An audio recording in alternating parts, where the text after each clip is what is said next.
Hello दोस्तों, नमस्कार। मैं प्रवीण भाटी आप सभी का एक बार फिर से स्वागत करता हूं आपके अपने यूट्यूब चैनल ITN शिक्षा पर।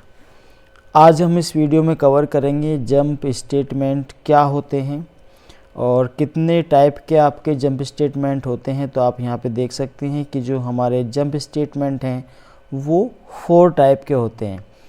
एक होता है ब्रेक, दूसरा होता है कंटिन्यू, तीसरा है गो और फोर्थ है आपका रिटर्न। ठीक है, आज हम इस वीडियो में ब्रेक और कंटिन्यू जंप स्टेटमेंट का यूज़ करेंगे।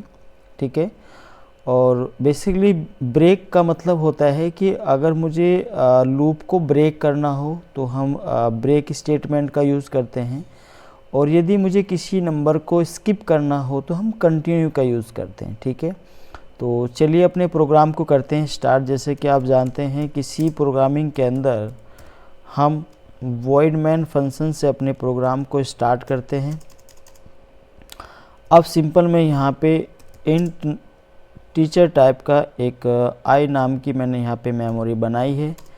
फॉर लूप मैं यहाँ पे लगाने वाला हूँ। ठीक है, मैंने कहा कि आई इजकल टू क्या है 1, यानी कि आई की वैल्यू 1 मैंने स्टोर कराई है।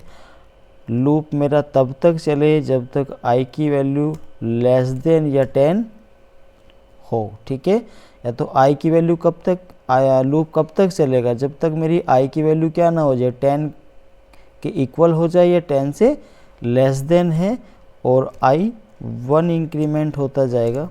ठीक है, उसके बाद मैंने यहाँ पे लिखा ब्रेक। मैंने यहाँ पे क्या दिया, मैं यहाँ पे कंडीशन लगाना चाहता हूँ। क्या लगाना चाहता हूँ, कंडीशन। मैंने कहा कि यदि आई इजकल टू 5, यदि आई की वैल्यू क्या है इजकल टू 5 है, यानी कि आई की वैल्यू जब 5 के इक्वल हो जाए तो मेरा प्रोग्राम क्या हो जाना चाहिए, ब्रेक हो जाना चाहिए। ठीक है, मैं ये चाहता हूँ कि जैसे ही आई की वैल्यू 5 हो मेरा प्रोग्राम जो है वो क्या हो जाए, ब्रेक हो जाए। और उसके बाद मैंने यहाँ पे एक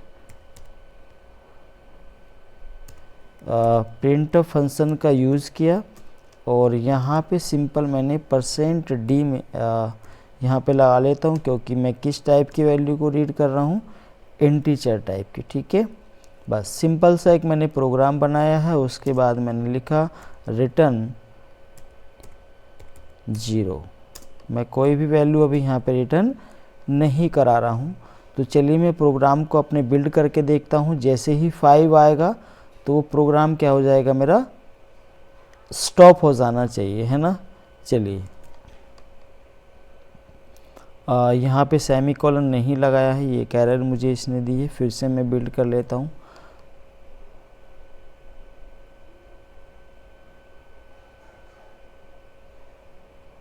ठीक है, आप देख सकते हैं कि 1 2 3 4 तक मेरा लूप चला है, यानी कि क्या हुआ, जैसे ही प्रोग्राम मैंने कंपाइल किया ये फॉर लूप चला मेरा। आई की वैल्यू क्या है, 1 है। आई लेस देन है 10 से, यस, ये कंडीशन मेरी ट्रू हुई। इसके बाद इसने इसको प्रिंट कराया। ठीक है, फिर इसने चेक किया आई की वैल्यू 2 हुई, क्या 10 से कम है, जी। फिर ये कंडीशन चेक हुई, क्या आई 5 के इक्वल है, अभी ये कंडीशन ट्रू नहीं हुई। फिर ये प्रोग्राम मेरा रन हुआ, यानी कि कितने टाइम प्रोग्राम रन हुआ मेरा, 4 टाइम। आप यहाँ पे देख सकते हैं कि मेरा जो प्रोग्राम है वो 4 टाइम कंपाइल हुआ, एग्जीक्यूट हुआ, है ना। ये लूप जो है मेरा 4 टाइम्स चला, और जैसे ही आई की वैल्यू 5 हुई ये मेरा प्रोग्राम क्या हो गया है, ब्रेक हो गया है।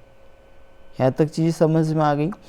तो ये होता है ब्रेक स्टेटमेंट, जो जब हमें लूप को ब्रेक करना हो, कितने टाइम हम लूप को चलाना चाहते हैं वो हम यहाँ से कर सकते हैं ब्रेक स्टेटमेंट का यूज़ करके। अब चलिए अब हम सीखते हैं कि कंटिन्यू क्या वर्क करता है।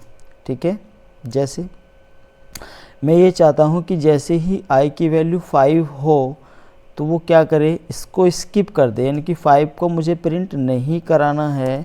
तो उसके लिए मैंने लिखा कंटिन्यू। ठीक है, नेक्स्ट लाइन में लिखते हैं कंटिन्यू मैंने लिखा। अब होगा क्या, ये लूप जैसे ही i की वैल्यू 5 होगी वो उसको क्या कर देगा, स्किप कर देगा। ठीक है, चलिए प्रोग्राम को रन करके देखते हैं क्या आउटपुट हमें मिलने वाला है।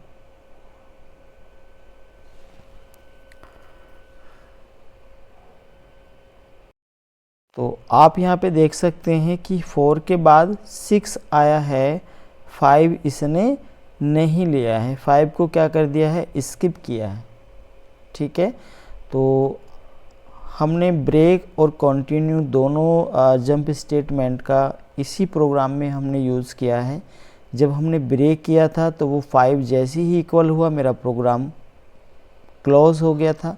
ठीक है, कंटिन्यू स्टेटमेंट का यूज होता है कि जब उस पर्टिकुलर वैल्यू को आप प्रिंट नहीं कराना चाहते, स्किप कराना चाहते हैं, तो आप कंटिन्यू स्टेटमेंट का यूज़ कर सकते हैं। ठीक है, तो जैसे कि आप देख पा रहे हैं कि 1 2 3 4 5 को उसने क्या किया है, स्किप किया है। प्रोग्राम मेरा 10 तक ही चला है, 10 बार मेरा लूप चला है, बट उसने 5 जो वैल्यू है उसको क्या कर दिया है, स्किप कर दिया है। ठीक है, तो एक छोटी सी प्रोग्राम हमने यहाँ पे बनाया जिसमें हमने सीखा कि लूप को कैसे ब्रेक करना है, और किसी वैल्यू को अगर मुझे ब्रेक स्किप करना हो तो वो हम कैसे कर सकते हैं। ठीक है, तो चलिए आपको वीडियो कैसी लगी और कमेंट बॉक्स में ज़रूर बताएं, और अगर आप कुछ नया सीख पा रहे हैं हमारे साथ तो वीडियो को लाइक करें, चैनल को सब्सक्राइब करें। यहाँ पे चीज़ें बेसिक टू एडवांस में यहाँ पे कराने वाला हूँ, बिल्कुल कंप्लीट सी प्रोग्रामिंग। ठीक है, और स्टेप बाय स्टेप हम आगे बढ़ते जाएंगे।